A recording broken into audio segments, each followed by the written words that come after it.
Welcome back to Electrified. Quick shout out to an updated patron, Craig O. Thank you for continuing to support the channel. I hope you all had a very nice break and are well rested and ready for what should be Tesla's most exciting year ever in 2026. Today, we're going to move quickly to ease everyone back into the swing of things, but before we look ahead to 2026, we need to take a quick look back. As Joe Tetmeyer reported, as of Sunday this weekend, customer robotaxi rides in Austin still have a safety monitor. And as far as I can tell for today, Monday, that is still the case. When Tesla's robotaxi service launched in Austin on June 22nd this year, I polled the audience. How many robotaxis will Tesla have operating unsupervised by the end of 2025? Scrolling through the hundreds of comments, most of the guesses fell somewhere between 1,000 and 10,000. And remember, the question was robotaxis operating unsupervised. So disregarding the testing that's going on, the actual number right now is 0. Meaning the closest guess was Beeperkins, who guessed 2. And at the time, I think most people would have laughed at that prediction. Some other guesses: 3,200, 6,942,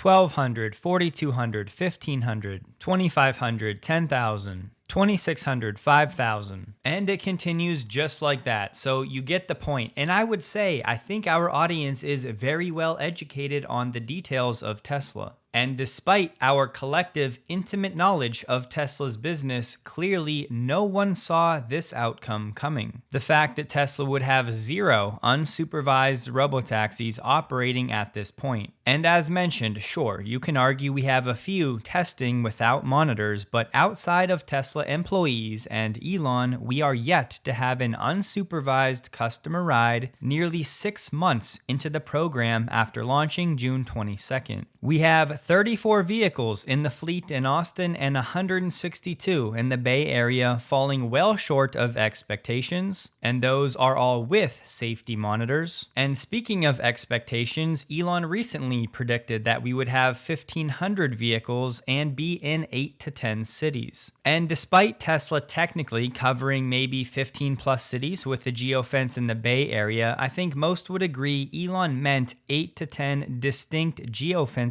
by the end of this year. So unless we get huge news in the next 2 days, those predictions will be wrong. And yes, we said all year the rollout would be slower than expected this year, as Elon and Tesla warned they were going to approach this with extreme caution. But I think it's healthy and fair to say the pace of this rollout has been disappointing so far. Elon's prediction about no safety monitors in Austin by the end of this year is on the verge of being wrong as well. As we covered, customer rides still have safety monitors in Austin and the Bay Area as of today. So while I think it's important to acknowledge looking back the rollout has been a letdown, the biggest question right now is, when is this going to change? Is this trend of extreme caution and relatively stagnant growth with safety monitors going to continue for weeks, months, quarters? How long will safety monitors be required in each new geofence? When the monitors are finally removed in Austin, how long until Tesla floods that market and actually grows the fleet size? So we're about to learn the answers to these questions, and for what it's worth, I still have confidence things are going to pick up materially in the first half of 2026. But I think this was an important segment just to acknowledge that we don't know for sure, and Elon's predictions are still just that, their best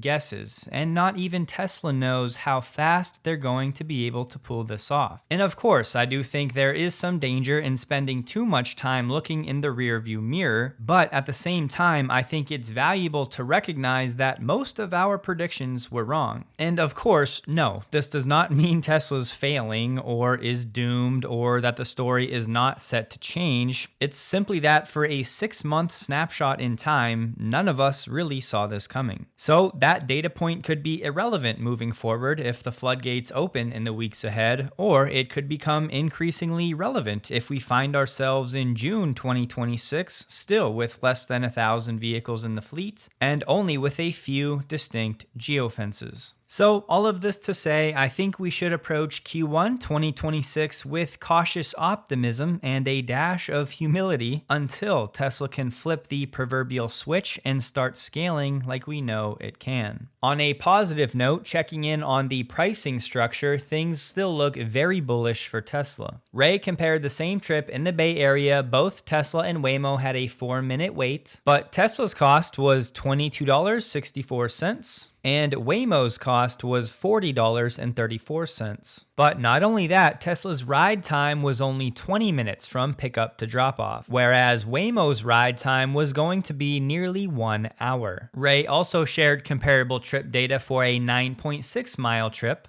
And Tesla's cost $23, Waymo's $47, Uber $41, and Lyft $28. To be fair, the wait times for Tesla still need improvement, but we know we're not going to get that until the fleet scales. So despite the past few months being a letdown, the pieces are in place and the pricing structure is superior to allow for Tesla to truly take over the ride-hail market as long as they can deliver unsupervised, which all signs are pointing to it achieving, just perhaps on a slightly longer timeline than most were expecting. I know many of us still think about the major Tesla doxing scandal earlier this year, primarily driven by Elon's role at Doge. And while Elon has vowed to back away from politics, when Tesla starts displacing jobs with Optimus and robotaxis, I will not be surprised if more backlash comes. Which is yet another great reason to protect your family and to scrub your data from data brokers before it gets weaponized for harassment or real-world targeting by signing up for Delete Me, the sponsor of this video. Delete Me does one thing: remove your personal information from these data brokers online, you know, the ones that are selling your information to all kinds of organizations if you don't do anything. I've shared Delete Me's Trustpilot reviews that cannot be manipulated, and they're excellent. And once you realize how many data brokers there are, you'll understand this is not a task you can do on your own. And in a world where fraud is likely to explode with AI and the younger generations growing up with tech natively, I think it's wise to do what we can to make sure our family's sensitive data is not easily found online. If you want to support Electrified and, more importantly, protect your family from nefarious actors, you can head to joindeleteme.com/electrified to get 20% off using my code Electrified linked below, or by using the QR code on the screen. Brian from Futuraza got to spend some time with some Tesla engineers, and he was asking questions about the Cybercab, and I think this answer is a very important reminder. One of the questions I asked was, what kind of battery are we putting in? And they said, well, we can't really tell you. I said, can you tell me if it's form factor and chemistry agnostic? And they said, yes, it is form factor and chemistry agnostic. I said, is that because you would use the same car, the same design in different markets where you may have different access to different batteries? And they said, yes, exactly. So I think the space available for the battery pack would need to be at least big enough to handle a 4680, and therefore LFPs in China, blade batteries, whatever it may be. So I think they would leave just kind of a standard large space. So shout out to Brian, who always does excellent work, but to make it clear, any form factor and any chemistry for battery cells in the Cybercab, this should not be overlooked, as this will give Tesla incredible supply chain flexibility and excellent leverage to find the best pricing in whatever region the Cybercab gets deployed in. And we know that in time, it is going global, so this design feature will help Tesla drive down the cost of goods sold, and not only that, but the logistics costs as well, with that type of platform versatility. And on that point, if you didn't see it, Tesla is seeking a low-voltage electrical engineer to work on circuit board design for Cybercab in China. And of course, in time, Tesla is going to want to tailor all of the hardware for the Cybercab to meet local regulations and to work with local supply chains and to be optimized for the Chinese manufacturing lines. And yes, to start, the Cybercab will primarily be made in the US, but long-term, we should expect Tesla to follow this localization of production approach. Meaning, once the regulatory environment allows the scaling, we should expect Tesla to make the Cybercab on multiple different continents. And just to reiterate, we have it on good authority that the Cybercab will be on a 48-volt low voltage architecture. And Elon replied to Ming's post about Tesla's patent moving to the 48-volt architecture, saying, "Important. We have to keep an eye on the supply chain for the 48-volt architecture." Don't forget, earlier this year, Lars said that other higher volume models like the Model Y and the Model 3 would not be able to go to 48-volt because Tesla needs to bring up the entire supply chain. He said, "We are beholden at some rate to our supply basis capabilities," talking about 48 volts. And don't forget, part of Tesla's solution was putting together a binder for Legacy Auto, teaching them how to design a 48-volt vehicle. So I think it's fair to say that so far, the supply chain scaling this 48-volt architecture has been slower than Tesla was hoping for. But we all should have known Legacy Auto cannot be relied on for anything tech forward. And just to summarize, in the post that Elon responded to, it said, "This is the breakthrough that lets robots take the wheel in assembly, slashing copper weight and forcing the entire industry to abandon the legacy 12-volt standard for good. Instead of running individual wires from every light, sensor, and motor back to a central computer, this architecture utilizes a primary backbone running through the car that connects to localized sub-assemblies. So this new design is a key piece of what's going to allow Tesla to move to a true unboxed manufacturing method." We're getting reporting coming out of China that starting in 2027, cars sold in China must have manual door releases after electronic handles failed during crashes. Tesla and other brands will need design changes. From January 1st, 2027, retractable EV door handles will no longer be allowed on new vehicles sold in the country. China's MIIT released new draft rules requiring all vehicles under 3.5 tons to have both interior and exterior handles with a mechanical emergency release. And as of now, Tesla only has that for the interior. And as we know, many EVs already have mechanical releases inside the cabin, but owners can struggle to find them when under pressure. We know over the past few months, Franz has come out publicly and said that Tesla is already working on a solution to this problem, so Tesla has known this is coming. But it sounds like one of the bigger changes will be these exterior handles will now have to have a minimum hand operation space. And this at all times, meaning the retractable solution is no longer going to be an option. So again, Tesla's current design, completely flush with the vehicle, is no longer going to be in compliance as of 2027 in China. And then the question becomes, will other governments in other geographies follow suit? And to be clear, there are still handle designs that remain completely flush and allow a place for your hand to grab with a mechanical release. That might be better from an aero perspective than the handle actually sticking off of the vehicle. But at the end of the day, I'm sure Tesla will find the best solution given the new guidelines. And if Tesla has to make this change for all vehicles in China, then it might make sense to overhaul the entire supply chain globally in time, even if the regulations don't force it in other markets. And just a quick word on China, its overall EV exports for the month of November were up 87% year over year to just under 200,000 units for the month. And if we look at the breakdown by region and focus on the total year-to-date figures, you'll see very significant growth in every market except for Belgium and Brazil. Outside of that, as expected, the Chinese EV export growth has been quite substantial, with Belgium leading the way, followed by the Philippines, and then the UK and Thailand.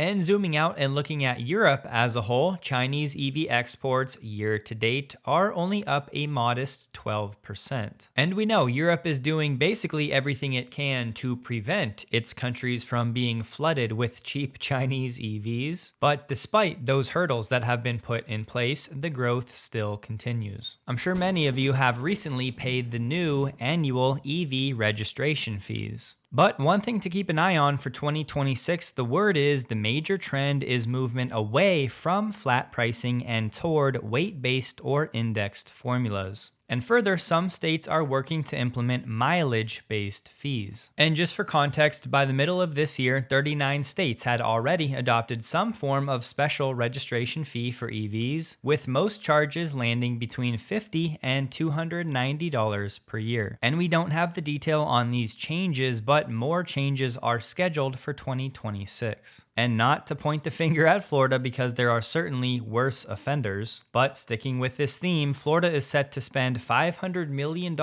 building a highway that tries to charge EVs as they drive. It's an in-pavement charging system that uses inductive coils embedded beneath the road surface. They're designed to wirelessly transfer power to vehicles traveling over the roadway. But as most of us here know, most passenger EVs on sale in the US are not compatible with this technology. They're saying the roadway will charge at speeds up to 200 kilowatts. I'll say I believe it when I see it, but it's only going to be installed on a 0.75 mile stretch of expressway. So yes, it's meant to be a test and a pilot to prove out the technology, but it's not expected to be done until 2029. And I think if we spent that $500 million on Tesla superchargers, that would be a much better investment. And listen, if 5 to 10 years from now, most EVs sold in the US have this wireless charging capability, then okay, let's start building out these test pilots of charging highways. But until then, to me, it really just seems like a vanity project with a very poor ROI. Speaking of charging, Jordan from The Limiting Factor brought up the recent reports of poor charging in the new Model Y Performance. One of his sources that's been reliable in the past said the cell used in the Model Y Performance is from Panasonic's new Kansas 2170 facility. That new cell is referred to as 21VB, and because it's a new cell, they're starting with a conservative charging curve. But the news, Panasonic is going through their own production hell at the facility.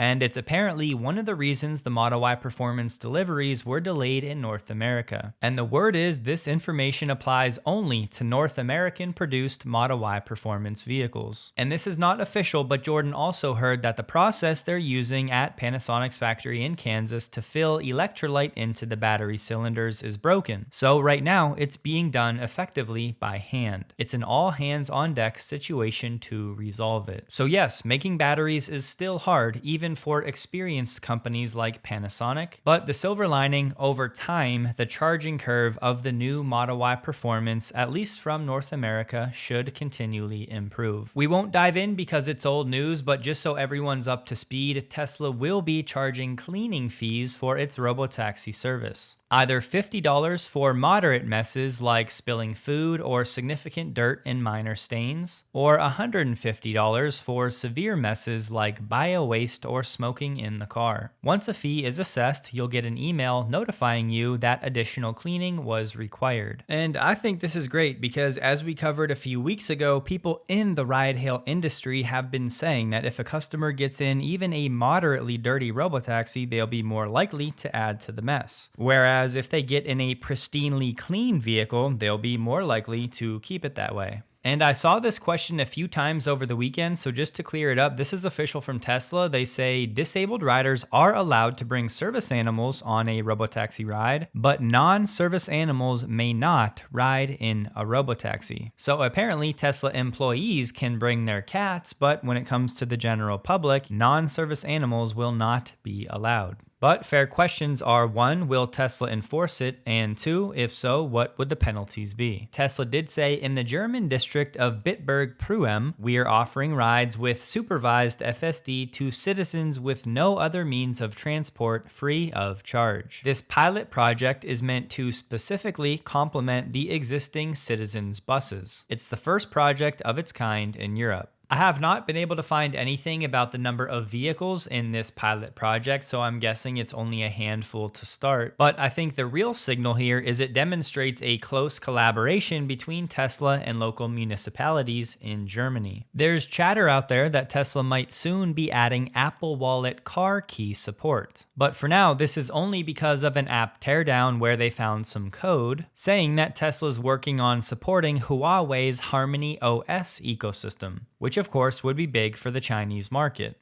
This functionality, often referred to as a native car key, allows a phone to act as a secure key card with NFC or proximity key with Bluetooth or ultra wideband without the Tesla app running in the background. Meaning, even if your phone dies, it could still work as a key. And I don't know about you, but even now when my phone's not dead, I still have some times where it doesn't work as it should. It doesn't unlock the vehicle when I'm standing right there. So the reliability via Bluetooth is not 100% in my experience. And Rivian actually just added this feature, so I do think Tesla should at least be on par with what others are offering. So we'll see if Tesla follows through with this, but it would be a nice quality of life upgrade. We now have FSD 14.2.2.2 going out to the early access group. And as of now, it looks like 14.2.2.2 is now rolling out beyond the early access group. I had a quick segment on 14.2.2, but that now seems outdated already. But Devin Olson already has the march of 3 2s, and he said FSD felt better than ever, to be honest. His first drive was incredibly smooth, no hesitations, no nag, and a flawless parallel park right in front of a cafe. Zach also has it, and he's done 9 drives with it, and he said no instances of lane hesitation. Per the usual though, all he said was positive, and his summary seems like a very solid build. Didn't see any glaring issues on my 9 drives. I'm confident saying this build is an improvement. So perhaps a bit too early to get real negative feedback, but we'll see how the week progresses. There was a report today that originated with Guru Focus, so take it with a grain of salt, but they said a supplier to Tesla has seen a major reassessment of a long-term battery materials agreement. They're saying this supplier to Tesla had a deal in place for about $2.7 billion US dollars. But they're saying that agreement has been changed and revised down to just 7,000 US dollars. They said the high nickel cathode material covered by the contract was scheduled for delivery from January 2024 through this month, and it was intended for Cybertruck batteries. But if this contract really was only now worth $7,000, we're talking about enough cathode material for a handful of Cybertrucks. They said actual shipments were limited as the Cybertruck's development was repeatedly postponed, and the source said the elimination of the IRA subsidies also weighed on the final supply outcome. The company in question is LNF, a South Korean battery materials provider. Naturally, there are plenty of people saying, oh, maybe it was a typo, but if you go to the LNF website, the contract was indeed reduced to 9.7 million Korean won, which again is about 7,000 US dollars.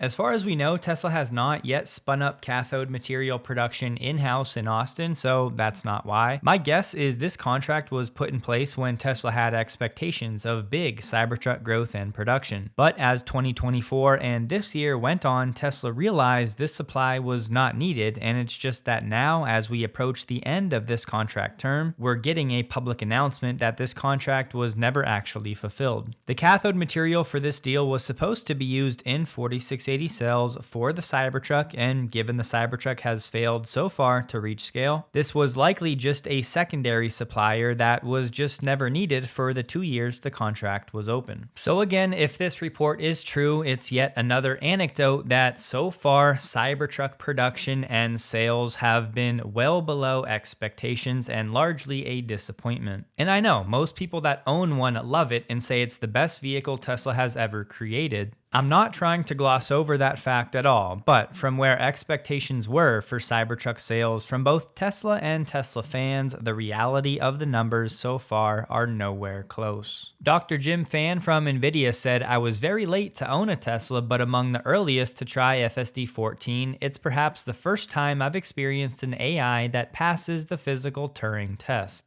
Paul said, just imagine FSD in 5 years, to which Elon said it will be 100 times safer than human driving. Another important update from Elon, he's changing the Tesla mission wording from sustainable abundance to amazing abundance. So AA, where many Tesla bears are going to end up. Elon's reasoning, the latter is more joyful. This text was shared by Holmars from his cousin. Someone tore his Achilles playing basketball and everyone asked him if they wanted to call an ambulance or maybe drive him to the hospital. He said, "Nah, I have self-driving." He got in his Tesla and it took him to the hospital. And I can tell you from experience, Tesla's FSD is indeed cheaper than an ambulance. Over the weekend, this video was shared of a Waymo vehicle blocking a fire truck with its lights and sirens on, which is just a setup for this video that Billy shared talking about how insanely good FSD is now at reacting to emergency vehicles.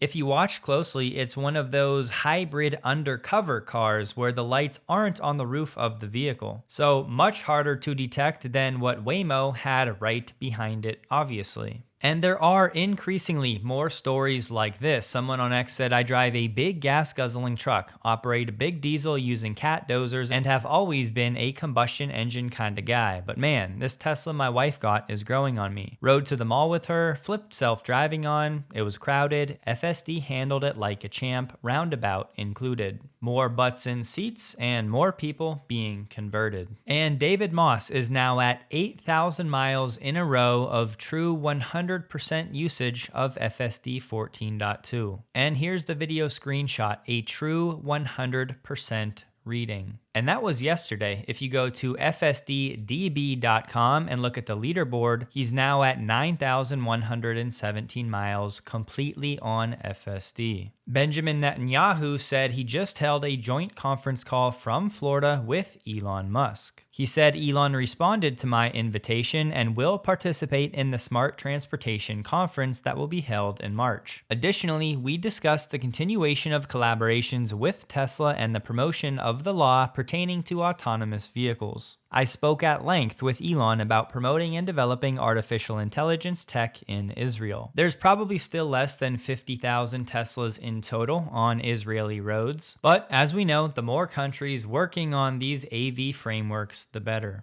In Berlin, IG Metall is now pushing Giga Berlin for adoption of a collective agreement to boost wages and move the factory to a 35-hour work week. Giga Berlin is expected to hold a Works Council election in 2026. Plant manager Andre Tierig said, "The discussion about a 35-hour week is a red line for me. We will not cross it." He continued, "The election will determine whether we can continue our successful path in the future in an independent, flexible, and unbureaucratic manner. Personally, I cannot imagine the decision makers in the US will continue to push ahead with the factory expansion if the election results favor IG Metall. Meaning, depending on how this election goes in March, there's a world where Tesla does not go forward with expanding in Giga Berlin. Could it just be a threat? Absolutely. But Tesla has to be sick of the red tape at this point. In part because Andre Tierig also said there was a wage increase of 2% this year in the current collective agreement, but because we at Tesla are in a different economic situation than the industry as a whole, we were able to double the wages by 4%. Since production started, this corresponds to a wage increase of more than 25% in less than 4 years. And I know this article did not say that the election would be in March next year, but I'm assuming that'll be the time because that's when it was in 2024. And apparently Tesla will now include the company compiled consensus for analyst deliveries each quarter on the IR website. So for Q4 2025, the expectation is 422,850 vehicles sold. This based on 20 analyst estimates provided. The energy storage expectation 13.4 gigawatt hours. If we go back to Q4 2024, Tesla delivered 495,570 vehicles. Meaning if Tesla's Q4 number this year comes in right in line, that would be 1.64 million vehicles sold for 2025, less than the 1.79 million vehicles sold for 2024. Negative year-over-year sales growth has been the expectation now for a while, but yet another reminder of why Tesla is now largely reliant on unsupervised FSD at scale and Optimus. And of course, we have Tesla Energy and the Semi and some other projects. But in case you've been under a rock for all of 2025, Tesla's vehicle deliveries have very, very little impact on the overall valuation. Tesla stock closed the day at $459.64, down 3.27%, while the NDX was down 0.46%. The volume was 16% below the average. Don't forget, check out Delete Me linked below for all those interested. Hope you all have a wonderful day, and a huge thank you to all of my Patreon supporters.